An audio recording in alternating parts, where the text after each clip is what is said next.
할렐루야. 네. 오늘 이 말씀을 통하여서 우리의 삶에 참된 그러한 믿음의 가치를 발견하는 귀한 복된 시간 되어지기를 주의 이름으로 축원합니다.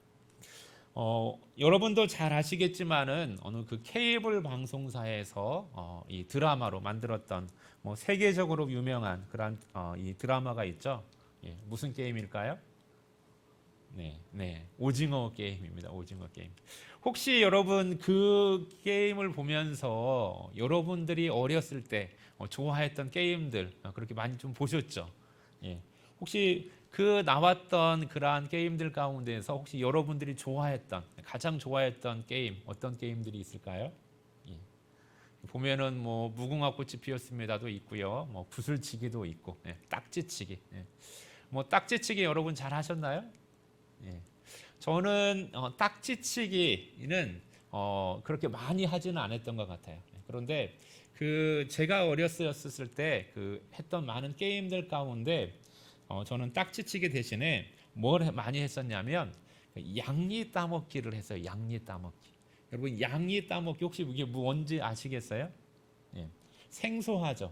이 단어가 저는 어렸을 때 이걸 뭐 양리치기, 뭐 양리 따먹기라고 그렇게 저는 사용을 했는데 또 다른 곳에서는 이것을 뭐 서양 딱지라고도 부르고 그리고 요즘 보니까는 이걸 뭐 종이 딱지라고도 그렇게 부르더라고요. 제가 한번 그림을 준비했습니다. 그게 뭔지. 여기 보세요. 예. 이렇게 만화 영화 같은 걸 하면 그 만화 영화의 내용들을 그 큰 종이에 이렇게 동그랗게 그림으로 보여져 있어가지고 이걸 뜯어가지고 그래서 이걸 가지고 뭐 여기에 나와 있는 캐릭터들을 이용해서 서로 따먹기 하는 거예요. 근데 이제 뭔지 아시겠죠? 예. 저는 이걸 많이 했는데 왜 이걸 좋아했냐면 이것은 실제로 뭐냐면 이 돈의 가치가 있어요. 돈의 가치. 예. 그래서 이걸 새롭게 하는데 보통 이거 한 판 사는데 뭐 한 10원 정도, 뭐 10원, 20원 했던 것 같아요. 예. 그런데 이걸 많이 따가지고 저희는 이게 이제 헌 것이 되잖아요. 예. 그런데 이것을 얼마에 거래했냐면 10원, 10원에 100장을 주고 친구들과 거래를 했어요. 예. 그래가지고 이걸 내가 100장을 10원을 주면 100장을 또 살 수도 있고 그리고 반대로 팔을 수도 있는 거예요. 예.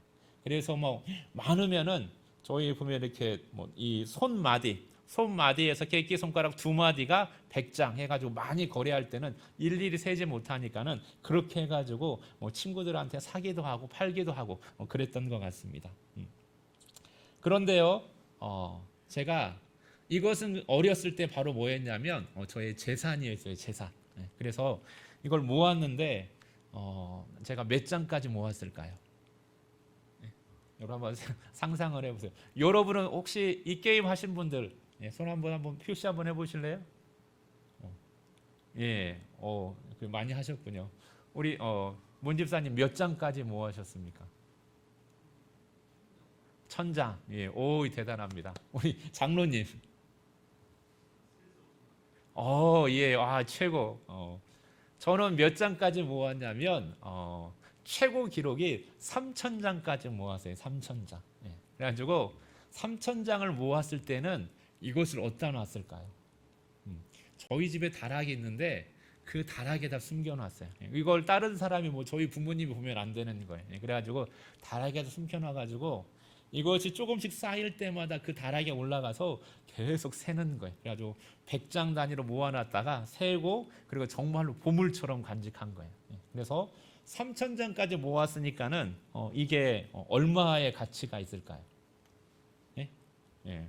10원에 100장에 10원이었으니까는 이거 하면은 한 300원의 가치가 있었던 거예요. 300원에. 그런데 이걸 따기 위해서 여름 내내 친구들이랑 돌아다니면서 여기에다 시간을 다 보내는 거예요. 그러면서 최대의 수확 가장 많이 딴 것이 3000장. 그래서 그 기억이 제가 아직도 생생해요. 그 비닐봉투에 담아가지고 막이 1000장 단위로 한 줄, 두 줄, 세 줄 그렇게 모아가지고 보관했던 기억이 나는 겁니다. 그러면서 이 300원이 어느 정도의 가치였냐면 그 당시에 떡볶이 한 접시가 얼마였을까요? 떡볶이 한 접시가 300원이었어요. 300원. 제가 그래서 이 3,000장을 팔면 제가 떡볶이 한 접시를 사 먹을 수 있었던 거예요. 그래서 이 가치가 저에게는 정말로 그 소중하고 큰 거였어요. 그런데 왜 이걸 부모님 모르게 숨겼을까요? 나는 제가 가지고 있는 그 이 딱지에 대한, 이 서양 딱지에 대한 그 가치와 부모님이 생각하는 가치는 같을까요, 다를까요? 완전히 다른 거였어요. 만약에 그러니까 부모님이 용돈을 주시는데 시험을 잘 봐서, 그날 시험을 잘 봐서 기분이 좋아서 용돈을 주세요. 그러면은 1,000원을 주시는 거예요. 그러면 그 나는 여름 내내 막 몇 개월 동안 그 많은 시간을 투자해서 그 3,000장을 모아서 만들어 놓은 가치가 300원인데, 그런데 부모님의 마음에 흡족하게 해서 정말로 부모님이 원하는 것을 했었을 때, 부모님이 용돈 한번 주셨을 때 그 주시는 그 용돈은 내가 여름 내내 했던 것보다도 3배 그 이상의 가치가 한꺼번에 생기는 거예요. 그런데 부모님은 왜 딱지 따먹기 하는데 시간을 쓰는 것보다 공부하는데 시간을 더 사용하기를 원했을까요? 왜냐하면 딱지를 따서 모아드리는 그 가치보다 나중에 공부를 통해서 얻는 그러한 그 잠재적 가치가 훨씬 더 비교할 수 없을 만큼 크기 때문에 부모님의 입장에서는 무엇을 원하는 거예요? 시간을 엉뚱한 데 사용하지 아니하고 정말로 진정한 참된 가치가 있는 곳에 사용하기를 원하셨던 것입니다. 오늘 우리가 믿음에 대해서 이제 말씀을 함께 나눌 것입니다. 그런데 우리가 그 믿음을 통하여서 하나님께서 주시는 그러한 이 복된 삶을 누리기를 원하는 거예요. 그래서 믿음으로 말미암아 우리가 주시는 그 하나님의 은총을 누리기를 원하는데, 그런데 그 하나님께서 주시고자 하는, 진정으로 주시고자 하는 그러한 그 복된 삶의 그 가치와, 그리고 또한 우리가 추구하고 있는 하나님으로부터 얻고자 하는 그러한 하나님의 은총, 하나님께서 하나님으로부터 우리에게 주시고자 하는 그 복이 무엇인가를 한번, 그 가치를 한번 이 시간 한번 비교해보고, 우리의 믿음의 가치들을, 그리고 우리의 그 하나님께서 주시는 그러한 그 은혜의 가치들을 다시 한번 규정하는 그러한 시간 되어지기를 예수 그리스도의 이름으로 축원드리겠습니다. 오늘 말씀을 보면 오늘 말씀에 참 귀한 말씀이 있는데 하나님께서 아브라함에게 하시는 말씀이에요. 그래서 이 말씀이 무슨 말씀인지 배경을 아시겠죠. 이 말씀은 하나님께서 아브라함에게 그 독자 이삭을 번제물로 바치라고 그렇게 말씀하신 후에 아브라함이 실제로 어떻게 했습니까?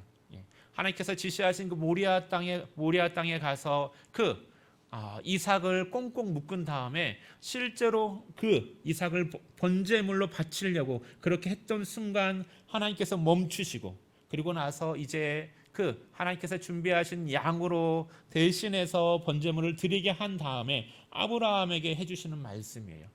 그러게 오늘 15절에 보면 몇 번째 아브라함을 불렀다라고 말씀하고 있어요?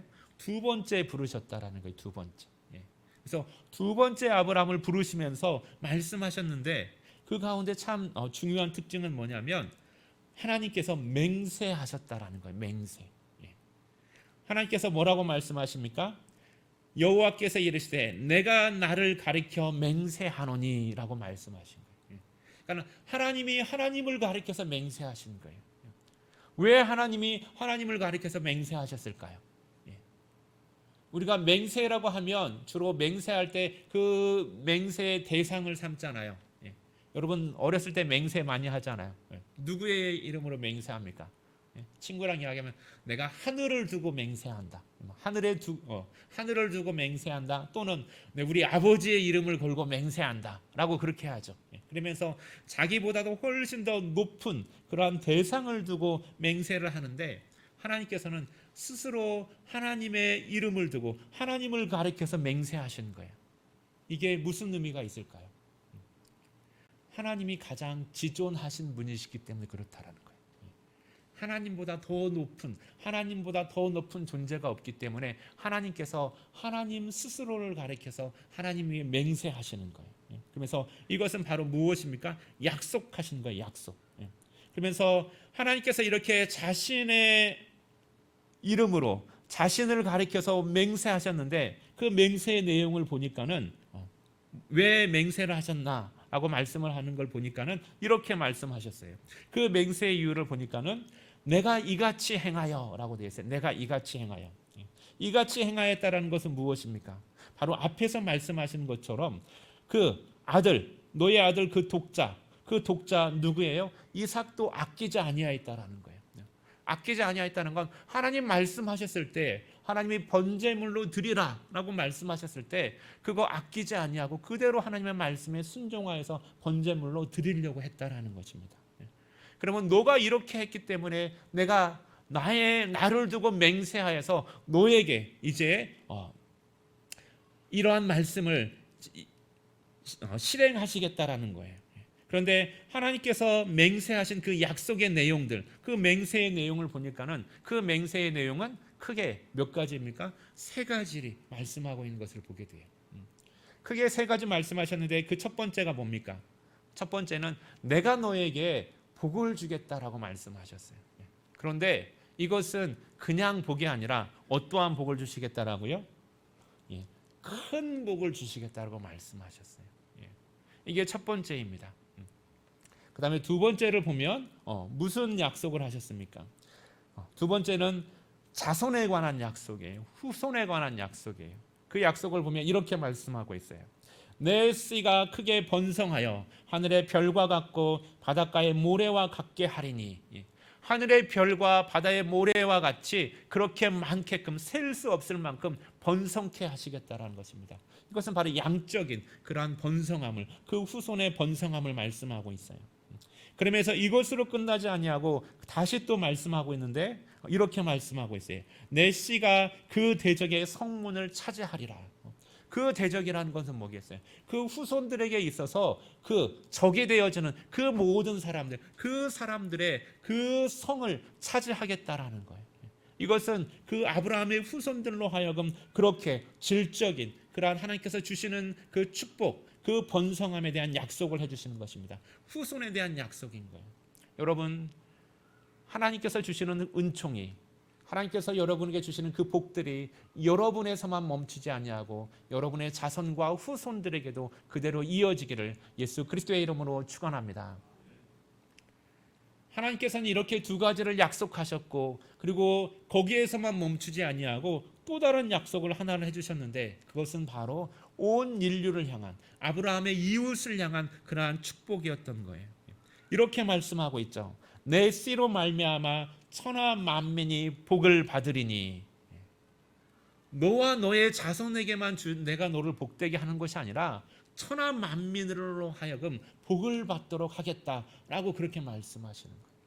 이게 바로 아브라함에게 주시는 그러한 그 하나님께서 약속하신 그 약속인 것입니다. 그렇다면 이 약속의 결과들은 어떻게 나타났을까요? 여러분, 이 약속의 결과들이 어떻게 나타났는가를 살펴보면 우리가 그 다음의 말씀을 보면 알 수가 있어요. 23장으로 가면 23장에는 다른 것이 아니라 사라의 죽음에 대해서 말씀하고 있어요. 사라가 죽었고 그 사라의 그 죽음, 그 사라의 죽음에 대해서 애통하는 그 아브라함의 모습을 나옵니다. 그러면서 아브라함이 사라의 죽음을 애통하다가 이제 갑자기 일어나서 무슨 일을 하냐면 이 사라의 장례를 치러야 되잖아요. 그런데 마땅히 장지가 없었어요. 그래서 아브라함이 일어나서 나아가서 그 헷 족속을 찾아가서 그렇게 이야기하는 거예요. 23장 4절에 보면 아브라함은 그 자기 자신을 그 헷 족속에게 이렇게 소개하고 있어요. 나는 당신들 중에 나그네요 거류하는 자이니 당신들의 그 중에서 내가 매장할 소유지를 주어 내가 나의 죽은 자를 내 앞에 내어다가 장사하게 하여 주옵소서. 그러면서 내가 내 아내를 위하여서 매장할 땅이 없는데 그 매장할 땅을 내가 얻게 해달라. 그렇게 이야기하면서 자기 자신을 어떻게 표현하고 있습니까? 나는 당신들 가운데 그냥 한낱 거류민이요 나그네다. 그냥 이 땅에 거쳐 사는 그러한 이방인입니다 라고 그렇게 자기 자신을 표현하고 있는 거예요. 그런데 놀라운 것은 아브라함은 자기 자신을 그렇게 표현하고 있지만은 그렇다면 이 해쪽 속의 사람들은 이 아브라함을 어떻게 바라보고 있을까요? 이 사람들이 아브라함에게 하는 말은 바로 6절에서 말씀하고 있어요. 우리 그 6절 말씀 우리 같이 한번 보도록 하겠습니다. 자, 본문에 있나요? 우리 같이 한번 읽어보도록 하겠습니다. 네, 주여 들으소서. 당신은 우리 가운데 있는 하나님이 세우신 지도자이시니 우리의 묘실 중에서 좋은 것을 택하여 당신의 죽은 자를 장사하소서. 아멘. 여기까지만 하겠습니다. 예, 해쪽 속은 아브라함을 향하여서 어떻게 부르고 있습니까? 예, 주여라고 부르고 있어요. 주여. 예. 주여라고 부르면서 아브라함을 어떻게 대하고 있습니까? 하나님께서 세우신 우리의 지도자입니다 라고 이야기하는 거예요. 이것이 하나님께서 아브라함을 크게 축복하신 후에 아브라함 개인에게 미친 그러한 하나님의 그 은총의 결과들을 바로 이 해족속과 그 이웃과의 관계에서 보게 되어지는 거예요. 어쩌면 아브라함은 갈대아 우르를 떠나서 가나안 땅으로 들어온 그러한 이방인이고 거류민이고 그냥 나그네일 뿐입니다.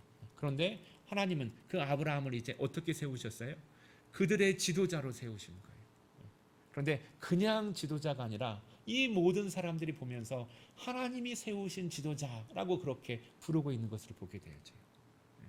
그리고 이 아브라함의 영향력은 이제는 아브라함에서만 멈추는 것이 아니라 바로 아브라함의 후손인 이삭과 야곱을 통하여서 이어지고 그리고 그의 12지파를 통하여서 그리고 한 민족으로 이루어가는데 그 아브라함에게 주셨던 그 약속은 변함없이 이들의 후손들에게도 내려져 오면서 항상 하나님을 지칭할 때 어떻게 사용되어져요? 아브라함과 이삭의 하나님으로, 야곱의 하나님으로, 아브라함과 이삭과 야곱의 하나님, 너희 조상의 하나님으로 그렇게 불려지는 것을 보게 되어집니다. 하나님은 이 약속들을 또한 이렇게 아브라함을 통하여서 그대로 성취하셨고 그의 후손들을 통하여서 성취해 나가시며 그리고 결국에는 누구를 통하여서요? 예수 그리스도를 통하여서 믿음 안에서 온 천하 만민이 복을 누리도록 그렇게 허락하신 거예요. 그 증거가 바로 누구라고 했어요? 저와 여러분이라고 했어요. 우리는 아브라함을 향하여서 누구라고 부릅니까? 아브라함을 향하여서 믿음의 조상이라고 부르는 거예요. 믿음의 조상. 우리의 믿음의 조상이라는 거예요. 이 말은 다른 것이 아니에요. 예수 그리스도를 믿음으로 말미암아 하나님의 자녀가 되어지는 그런 모든 믿는 자들의 처음 그 믿음의 조상이 바로 아브라함이 되어진다라는 거예요. 그래서 아브라함에게 주셨던 그 은총, 오늘 이 본문을 통하여서 하나님께서 약속하신 그 약속이 아브라함 개인의 삶을 통하여서 하나님은 신실하게 성취하고 계시고 그의 자녀들을 통하여서 그 후손들을 통하여서 하나님은 신실하게 그것을 이루어 가시고 그리고 예수 그리스도 안에서 우리와 저와 여러분이 온 민족이 하나님께서 주시는 그 아브라함에게 주셨던 그 은총을 누리게 해주신다라는 것입니다. 오늘 말씀을 통하여서 오늘 본문 말씀을 통하여서 우리가 또한 한 가지 기억해야 될 부분들이 있다라면 하나님은 이미 아브라함에게 복 주시겠다라고 말씀하셨어요. 그렇다면 하나님께서 이미 복 주시겠다고 약속하셨는데 어디에서 말씀하셨습니까? 창세기 12장에서 약속하신 거예요. 아브라함을 처음 부를 때 하나님은 어떻게 하셨어요? 내가 너에게 복을 주어 너로 큰 민족을 이루겠다라고 그렇게 이미 말씀하셨기 때문에 이미 말씀하셨는데 오늘 본문의 사건 22장의 사건과 무슨 관계가 있을까라고 우리가 생각할 수도 있을 거예요. 오늘 본문의 상관없이 이미 하나님께서 12장에서 약속하셨기 때문에 그 약속에 의해서 하나님께서 복을 주신 거 아닌가? 라고 생각할 수 있지만은 하나님께서 처음 12장에서 아브라함을 부르셨을 때는 어떻게 하셨어요? 내가 너로 복되게 하시겠다라고 하셨어요. 그러면서 큰 복을 크게 복되게 해주시겠다라고 한 말씀은 바로 오늘 22장에서 하나님께서 말씀해 주신 것입니다. 그러기에 12장의 말씀과 22장의 말씀은 비슷한 것 같지만은 엄연히 구별되어지고 그리고 이 말씀 속에서는 또한 동일한 부분과 또한 구별되어지는, 명확하게 구별되어지는 큰 차이가 있다라는 것입니다. 하나님께서 12장에서 말씀하실 때는 이렇게 말씀하셨어요. 내가 내게 지시할 땅으로 가라. 너의 본토 친척 아비의 집을 떠나서 내가 내게 지시할 땅으로 가라 라고 그렇게 말씀하셨어요. 그런데 22장에서는 뭐라고 말씀하셨습니까? 22장에서는 내가 너를 크게 복되게 할 것인데, 그런데 그냥 하나님께서 복되게 하셨을 때 그 조건으로 하셨던 말씀은 다른 거, 내가 내게 지시할 땅으로 가라 라는 그런 말씀하신 것이 아니라 뭐라고 말씀하셨어요? 내 아들, 내 사랑하는 독자 이삭을 번제물로 바치라 라고 말씀하시는 거예요. 12장에서는 내가 내게 지시할 땅으로 가라 라고 말씀하셨을 때 아브라함이 그 말씀을 듣고 순종함으로 인하여서 하나님께서 주시는 그러한 복을 누렸습니다. 그런데 22장에서는 바로 그 사랑하는 아들, 그 독자 이삭까지도 번제물로 바치라는 그 말씀을 아브라함이 순종함으로 인하여서 그 순종함 속에서 아브라함에게 다시 복 주신다라고 약속하실 때 하나님께서는 그냥 복되게 하겠다 말씀하지 아니하시고 너로 크게 복되게 하시겠다라고 그렇게 말씀하시는 거예요. 이 아브라함이 처음 믿음의 여정을 시작할 때와 그리고 하나님으로부터 그 믿음을 인정받을 그 22장에는 많은 그러한 과정들이 있다라는 것이에요. 그리고 그 처음과 그 마지막의 모습 속에서는 어떻게 했을까요? 그 모든 그 믿음의 여정을 겪으면서 아브라함이 정말로 하나님께서 이제는 됐다 하실 수 있는 그러한 큰 믿음의 사람으로 성장한 것을 보게 되어지는 것입니다. 오늘 우리의 믿음의 여정도 마찬가지인 것입니다. 하나님께서 부르시고 그리고 그 부르심에 순종해 나아갔을 때 그 부르셨을 때의 모습과 거기에 멈춰 있지 아니하고 그 부르심을 따라 나아가는 순종하는 그 믿음은 또한 계속해서 성장하고 성숙하는 그러한 믿음으로 하나님께서 원하시는 그러한 최종으로 목적으로 하시는 그러한 믿음의 그러한 단계가 있다라는 것이에요. 그러면서 이 과정을 하나님께서는 어떻게 하셨어요? 하나하나 그 모든 여정들을 이끌어 가시면서 그 가운데 함께 하시면서 아브라함이 그 마지막 22장에 크게 복된 믿음을 소유할 수 있도록 하나님께서 인도하여 주셨다라는 거예요. 마치 이 모습은 무엇과 같다고 했어요? 이스라엘 백성이 출애굽을 해서 애굽을 떠나서 가나안 땅으로 가는 그러한 여정 가운데 하나님 동행하여 주시고 그리고 그들이 만나는 그 어려움 가운데서 하나하나 그들 가운데서 하나님의 하나님 되심, 하나님의 목자 되심을 드러내어 주시면서 그들의 믿음을 성장시키고 키워가시고 인도하여 주시고 돌보아 주시는 그 하나님의 모습을 보는 거예요. 오늘 우리가 이제 20일간의 그러한 기도회를 통하여서 새벽 기도회를 통하여서 하나님께서 어떻게 아브라함의 그 믿음의 여정을 통하여서 이렇게 큰 믿음으로 크게 복된 믿음으로 하나님께서 사용하셨는지 그것을 우리가 살펴볼 것이고 그리고 그 모습들을 보면서 우리가 마주할 수 있는 그러한 그 믿음의 이정표들을 살펴봄으로 인하여서 또한 우리의 신앙의 또한 지표로 삼을 것입니다. 그러므로 우리가 이 본문을 통하여서 한 가지 기억해야 될 사실은 중요한 것은 하나님께서 아브라함에게 믿음을 요구하실 때 감당할 수 없는 그러한 믿음을 요구하지 않으신다라는 거예요. 처음 아브라함을 부르실 때는 어떻게 하셨습니까? 요구하셨던 게 뭐예요? 너의 본토 친척을 떠나라는 거였어요. 만약에 그 순간에 내 독자 이삭을 바치라 라는 그러한 것을 했다라면 아브라함은 감당하지 못했을 것입니다. 그런데 충분히 감당할 수 있는 범위의 말씀을 하셨고 그리고 그 말씀을 아브라함은 순종했고 그리고 그 다음에 여정 속에서 하나님이 어떠한 분이신가를 경험하게 되어졌고 그리고 그 마지막 순간에 그렇다면 내 아들, 단순히 이 말씀 가운데서 때로는 하나님이 얼마나 정말로 세밀하시면서 그 마음 깊은 곳까지 헤아리시는 분인가를 알 수 있는 것이 그냥 내 아들, 내 독자라 말씀하지 아니하고 하나님께서 뭐라고 말씀하고 계세요? 내 사랑하는 독자라고 말씀하고 있어요. 내 사랑하는 독자. 예. 아브라함이 이 아들을, 이 이삭을 얼마나 사랑하겠어요. 예. 100세의 아들. 예. 정말로 하나님께 하나님 아들을 주시겠다고, 후손 주시겠다고 말씀하셨잖아요. 왜 여태까지 주지 않았어요? 하면서 그 서운함들을 표현하면서까지도, 그러면서 그러한 과정을 겪으면서 얻은 아들이 바로 이 아들이에요. 그런데 이 아들을 얼마나 사랑하겠어요, 아브라함이. 그런데 그것을 콕 집어서 하나님께서 뭐라고 말씀하세요? 내 사랑하는 아들, 내 독자를 번제물로 바치라 라고 그렇게 말씀하셨던 거예요.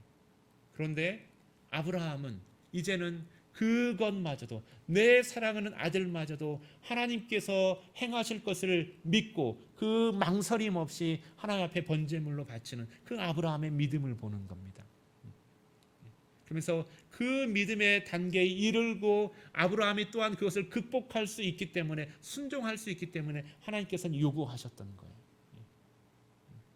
이 둘의 공통점은 한 가지예요. 무엇일까요? 하나님께서 말씀하셨고 그 말씀하신 것을 아브라함은 순종했다라는 것입니다. 그런데 하나님께서 그 과정에서 말씀하실 때, 그 믿음을 요구하실 때 감당할 수 없는 것을 아브라함에게 요구하지 아니하시고 충분히 감당할 수 있는 그러한 여건과 그 아브라함에게 하나님의 하나님 되심을 보여주시면서 하나님은 믿음에 순종하라고, 그렇게 말씀에 순종하라고 아브라함에게 요구하셨고, 그리고 그 아브라함은 하나님의 말씀에 순종하고 그냥 복된 사람이 아니라 하나님의 크게 복된 사람으로, 믿음의 조상으로 세우심을 입으셨다라는 거예요. 오늘 저와 여러분 가운데에서도 하나님께서 우리의 목자로서 우리의 믿음의 여정을 인도하여 주시기를 예수 그리스도의 이름으로 축원드리겠습니다. 우리의 믿음 가운데서 그냥 하나님 요구하지 아니하시고 하나님 우리의 처지와 환경과 형편에 따라서 하나님 말씀하실 때 그 말씀을 믿음으로 받고 순종함으로 인하여서 하나님 주시는, 하나님 말씀하시는, 하나님 맹세하시는 복된 사람으로 세움을 입고, 그리고 또한 우리만 복된 사람으로 세움을 입는 것이 아니라 우리가 복되게 세움을 입음으로 인하여서 우리의 자녀들에게 믿음의 이정표를 세워나가고, 또한 우리의 이웃과 또한 이 땅의 우리의 친구들에게, 우리의 모든 사람들에게, 이 지역의 사람들에게 또 다른 하나님의 그 믿음의 이정표로 세움을 입는 사랑하는 성도들 되어지기를 예수 그리스도의 이름으로 축원드리겠습니다. 기도드리겠습니다. 할렐루야. 사랑의 하나님 감사합니다. 하나님, 우리의 형편과 처지를 헤아리시며 하나님 우리의 삶과 동행하여 주시면서 우리의 삶 속에서 한 걸음 한 걸음 인도하여 주시는 그 여호와 하나님께서 또한 우리의 믿음을 세우기 위하여서 하나님을 온전히 하나님 되심을 알며 그 하나님을 전적으로 의지하며 하나님과 동행하는 삶으로 인도하여 주시는 줄 믿습니다. 하나님, 우리의 삶 가운데 하나님의 그 인도하심 속에서 하나님께서 우리에게 말씀하여 주신 그 말씀들에 순종하며 살아가게 하여 주시옵시고, 참으로 믿음의 사람으로 세움을 입게 하여 주시옵시고, 하나님 우리만 믿음의 사람으로 세움을 입는 것이 아니라 하나님이여 우리의 자녀들과 우리의 이웃들에게 믿음의 사람의 이정표로 세움을 입는 귀한 복된 성도들 되게 하여 주시옵시고, 주의 몸된 복된 교회로 하나님 삼아주시사 영광 받아 주시옵소서. 감사하며 우리 주 예수 그리스도의 이름으로 기도드립니다. 아멘.